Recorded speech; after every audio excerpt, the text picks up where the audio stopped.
first on টাইমলৈ স্বাগতম মই অভিলাষ আৰু লৈ আহিছো গুৰুত্বপূৰ্ণ খবৰ 2026 ৰাজ্য চৰকাৰৰ লক্ষ্য প্ৰতি মাহে দুখনকৈ জিলাত চলিব সৰ্ববৃহৎ উচ্ছেদ অভিযান সাজু কৰা হৈছে তালিকা প্ৰস্তুত হৈছে সকলো কৌশল কেনেকৈ উচ্ছেদ চলিব ৰাজ্যৰ প্ৰতিখন জিলাত চলিব সৰ্ববৃহৎ উচ্ছেদ অভিযান সকলো বেদখলকাৰী উচ্ছেদ কৰোৱা হ'ব নৱবৰ্ষৰ প্ৰথম দিনৰ পৰা ৰাজ্য চৰকাৰ কঠোৰ হৈছে নিৰন্তৰে চলি আছে উচ্ছেদ অভিযান আৰু এই সন্দৰ্ভত লৈ আহিছো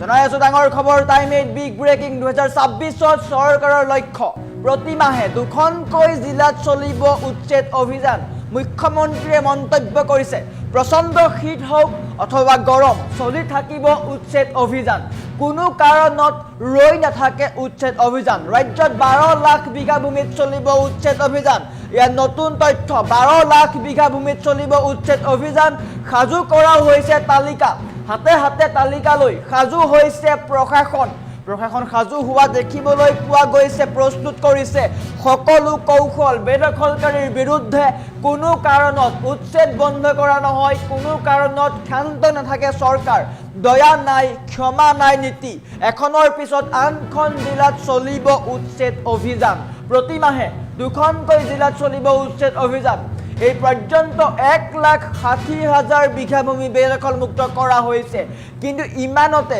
ক্ষান্ত নাথাকে চৰকাৰ বৰ্তমানেও 12 লাখ বিঘা ভূমি বেদখলকাৰীৰ কবলত আছে প্ৰতি টুকুৰা ভূমি বেদখলকাৰীৰ পৰা কাঢ়ি অনা হ'ব সকলো বেদখলি ভূমি উচ্ছেদ কৰা হ'ব ৰাজ্য চৰকাৰৰ এয়া মহা সংকল্প নৱবৰ্ষৰ মুখ্যমন্ত্ৰীয়ে ডাঙৰ মন্তব্য কৰিছে আৰু স্পষ্টকৈ কৈছে যে প্ৰতি মাহে দুখনকৈ জিলাত উচ্ছেদ অভিযান চলি থাকিব ৰৈ নাথাকে উচ্ছেদ অভিযান আৰু শেহতীয়াকৈ শোণিতপুৰৰ বুঢ়াচাপৰিত চলিছিলে উচ্ছেদ অভিযান ৬,২০০ বিঘা ভূমিৰ উচ্ছেদ অভিযান চলিছিলে প্ৰচণ্ড শীততো বেদখলকাৰীৰ ঘৰত পৰিছিল বুলডোজাৰৰ কোব আৰু মুখ্যমন্ত্ৰীয়ে পোনপটীয়াকৈ কৈছে প্ৰচণ্ড শীত হওক বা গৰম হওক ৰাজ্য চৰকাৰে উচ্ছেদ অভিযান বন্ধ নকৰে বেদখলকাৰী কঠোৰৰ পৰা কঠোৰ শাস্তি দিব শান্তিত থাকিবলৈ নিদিয়ে বেদখলকাৰী মুখ্যমন্ত্ৰীৰ মন্তব্য আৰু বৰ্তমান এনেকৈ সাজু হৈছে চৰকাৰ তালিকা প্ৰস্তুত কৰিছে জিলাই জিলাই উচ্ছেদ অভিযান চলিব প্ৰতি মাহে ইয়াৰ অৰ্থ 30 দিনত দুখনকৈ জিলাত চলিব উচ্ছেদ অভিযান ইয়াৰ অৰ্থ হৈছে এখন জিলাত যিমান বেদখলকাৰী আছে বা যিমান অবৈধ লোক আছে তেওঁলোক উচ্ছেদ হ'ব কোনো কাৰণত বাদ পৰি নাযায় আৰু ৰাজ্য চৰকাৰে সকীয়াই দিছে এতিয়াই শীঘ্ৰেই আঁতৰি যাওক সকলো বেদখলকাৰী লোক কিন্তু চৰকাৰ কঠোৰ হ'ব চৰকাৰ অত্যন্ত কঠোৰ হ'ব কোনো ধৰণৰ ক্ষমা নাই দয়া নাই ক্ষমা নাই নীতি প্ৰশাসনৰ স্পষ্টকৈ কৈ দিছে আৰু উচ্ছেদ অভিযান চলি থাকিব আৰু মুখ্যমন্ত্ৰীয়ে পোনপটীয়াকৈ কৈছে বেদখলকাৰীক শান্তিত থাকিবলৈ নিদিও নতুন বৰ্ষৰ পৰা ৰাজ্য চৰকাৰে মহা সংকল্প লৈছে অসমীয়া জাতিক বচাই ৰাখিবলৈ হ'লে অসমীয়া জাতিৰ সংস্কৃতি বচাই ৰাখিবলৈ হ'লে ৰাজ্য চৰকাৰে উচ্ছেদ অভিযান চলাব লাগিব আৰু সমান্তৰালকৈ উচ্ছেদ চলিব তাৰ সমান্তৰালকৈ পুছবেক চলিব ইয়াৰ অৰ্থ হৈছে উচ্ছেদ অভিযান চলিব চৰকাৰী ভূমিৰ পৰা সকলো বেদখলকাৰী আঁতৰিব লাগিব প্ৰতি টুকুৰা ভূমিৰ পৰা বেদখলকাৰী আঁতৰিব লাগিব কিন্তু আঁতৰিলেই নহ'ব ৰাজ্যৰ পৰা তেওঁলোকক পুছবেক কৰা হ'ব ৰাজ্য চৰকাৰৰ কঠোৰ মন্তব্য উচ্ছেদ কৰিয়েই ক্ষান্ত নাথাকে চৰকাৰ পুছবেক পৰ্যন্ত কৰিব নৱবৰ্ষত পুছবেক কৰা হ'ব কেইবা হাজাৰ লোকক পুছবেক কৰা হ'ব অসম বাংলাদেশ সীমান্তৰে তেওঁলোকক পঠাই দিয়া হ'ব মুখ্যমন্ত্ৰীয়ে কৈছে ধাক্কা মাৰি পঠাই দিয়া হ'ব বুলি মুখ্যমন্ত্ৰীয়ে মন্তব্য কৰিছিল বা গতিয়াই বাহিৰ কৰি দিয়া হ'ব মুখ্যমন্ত্ৰীয়ে এই মন্তব্য কৰিছে গতিকে অবৈধ বাংলাদেশীৰ অসমত স্থান নাই আৰু এনেকৈ ৰাজ্য চৰকাৰ কঠোৰ হৈছে প্ৰশাসন কঠোৰ হৈছে কোনো ক্ষেত্ৰত দয়া নাই ক্ষমা নাই পুৱা হওক গধূলি হওক গৰম হওক শীত হওক ৰাজ্য চৰকাৰে চৰকাৰী হালধীয়া বুলডোজাৰ লৈ উচ্ছেদ চলাই গৈছে আৰু বৰ্তমানেও চলি আছে আৰু আগন্তুক দিনতো ৰাজ্য চৰকাৰে উচ্ছেদ অভিযান চলাই যাব গতিকে অবৈধ বেদখলকাৰী সকিয়নি এতিয়াই আঁতৰি যাওক কিয়নো ৰাজ্যৰ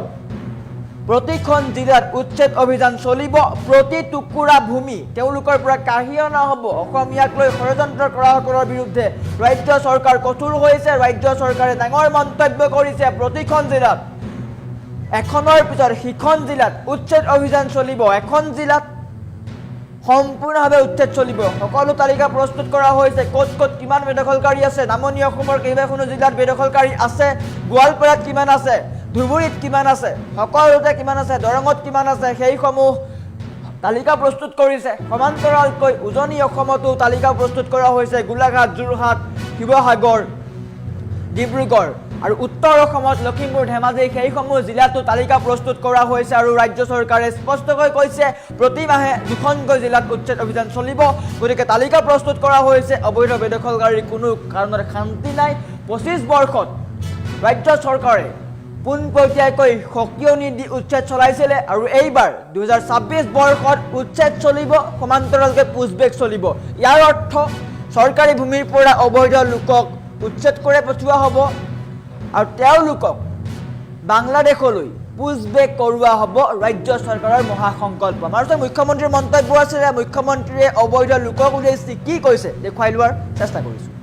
আজিও তেজপুৰত এটা উচ্ছেদ চলি আছে মানে দৰঙতো আছে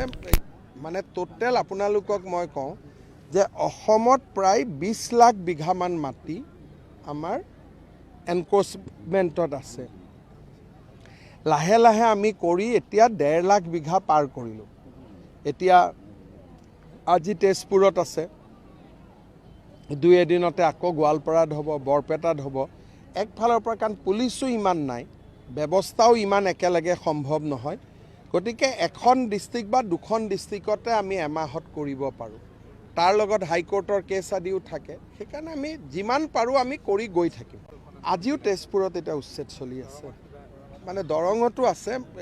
মানে টোটেল আপোনালোকক মই কওঁ যে অসমত প্ৰায় 20 লাখ বিঘামান মাটি আমাৰ এনক্ৰচমেণ্টত আছে লাহে লাহে আমি কৰি এতিয়া 1.5 লাখ বিঘা পাৰ কৰিলোঁ এতিয়া আজি তেজপুৰত আছে দুই এদিনতে আকৌ গোৱালপাৰাত হ'ব বৰপেটাত হ'ব একফালৰ পৰা কাৰণ পুলিচো ইমান নাই ব্যৱস্থাও ইমান একেলগে সম্ভৱ নহয় গতিকে এখন ডিষ্ট্ৰিক্ট বা দুখন ডিষ্ট্ৰিক্টতে আমি এমাহত কৰিব পাৰোঁ তাৰ লগত হাইকোৰ্টৰ কেছ আদিও থাকে সেইকাৰণে আমি যিমান পাৰোঁ আমি কৰি গৈ থাকিম আজিও তেজপুৰত এটা উচ্ছেদ চলি আছে মানে দৰঙতো আছে মানে টোটেল আপোনালোকক মই কওঁ যে অসমত প্ৰায় 20 লাখ বিঘামান মাটি আমাৰ এনক্ৰচমেণ্টত আছে লাহে লাহে আমি কৰি এতিয়া 1.5 লাখ বিঘা পাৰ কৰিলোঁ এতিয়া আজি তেজপুৰত আছে দুই এদিনতে আকৌ গোৱালপাৰাত হ'ব বৰপেটাত হ'ব একফালৰ পৰা কাৰণ পুলিচো ইমান নাই ব্যৱস্থাও ইমান একেলগে সম্ভৱ নহয় গতিকে এখন ডিষ্ট্ৰিক্ট বা দুখন ডিষ্ট্ৰিক্টতে আমি এমাহত কৰিব পাৰোঁ তাৰ লগত হাইকোৰ্টৰ কেছ আদিও থাকে সেইকাৰণে আমি যিমান পাৰোঁ আমি কৰি গৈ থাকিম আজিও তেজপুৰত এটা উচ্ছেদ চলি আছে মানে দৰঙতো আছে মানে টোটেল আপোনালোকক মই কওঁ যে অসমত প্ৰায় 20 লাখ বিঘামান মাটি আমাৰ এনক্ৰচমেণ্টত আছে লাহে লাহে আমি কৰি এতিয়া 1.5 লাখ বিঘা পাৰ কৰিলোঁ এতিয়া আজি তেজপুৰত আছে দুই এদিনতে আকৌ গোৱালপাৰাত হ'ব বৰপেটাত হ'ব একফালৰ পৰা কাৰণ পুলিচো ইমান নাই